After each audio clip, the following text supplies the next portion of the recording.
Cuba, ಹೈತಿ, ನಿಕರಾಗುವಾ, ವೆನೆಜುವೆಲಾಗಳಿಂದ ಕಳೆದ 3 ವರ್ಷಗಳಿಂದ ಬಂದಿರುವ 5,32,000 ಜನರ ತಾತ್ಕಾಲಿಕ ವೀಸಾವನ್ನು ಯುಎಸ್ಎ ಹೋಮ್ ಲ್ಯಾಂಡ್ ಸೆಕ್ಯೂರಿಟಿ ಇಲಾಖೆಯು ರದ್ದುಪಡಿಸಿದೆ.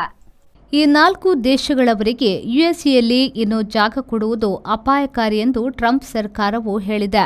ಇವರಿಗೆಲ್ಲ ಅಮೆರಿಕ ಸಂಯುಕ್ತ ಸಂಸ್ಥಾನದಲ್ಲಿ ಕೆಲಸ ಮಾಡಲು ತಾತ್ಕಾಲಿಕ ವೀಸಾ ನೀಡಲಾಗಿತ್ತು. ಏಪ್ರಿಲ್ 24ರಲ್ಲಿ ಈ ಬಗೆಗೆ ಪ್ರಕಟಣೆ ಹೊರಡಲಿದ್ದು, ಅವರೆಲ್ಲರೂ ಇಲ್ಲಿ ಬದುಕುವ ಕಾನೂನುಬದ್ಧ ಹಕ್ಕನ್ನು ಆ ಕೂಡಲೇ ಕಳೆದುಕೊಳ್ಳುವರು ಎಂದು ಹೋಮ್ ಲ್ಯಾಂಡ್ ಸೆಕ್ಯೂರಿಟಿ ಇಲಾಖೆಯ ಕಾರ್ಯದರ್ಶಿ ಕ್ರಿಸ್ಟಿ ನೊಯಮ್ ಹೇಳಿದ್ದಾರೆ. ಮಾನವೀಯ ಪೆರೋಲ್ ಯೋಜನೆಯಡಿ ಯುಎಸ್ಎಗೆ ಅಮೆರಿಕ ಖಂಡದಿಂದ ಬಂದ ಎಲ್ಲರನ್ನ ಹಿಂದಕ್ಕೆ ಕಳುಹಿಸಲಾಗುವುದು. ಆ ಯೋಜನೆಯೇ ದೊಡ್ಡ ಗಾಯ ಎಂದು ಟ್ರಂಪ್ ಆಡಳಿತವು ಹೇಳಿದೆ. ತಾತ್ಕಾಲಿಕ ವೀಸಾದವರು ಸಾಕಷ್ಟು ಜನರು ಯುಎಸ್ಎಯಲ್ಲಿ ಇದ್ದು, ಅವರೆಲ್ಲರನ್ನ ಹೊರಗಟ್ಟುವ ನಿರಂತರ ಕೆಲಸದಲ್ಲಿ ಯುಎಸ್ಎ ಸರ್ಕಾರ ನಿರತವಾಗಿದೆ.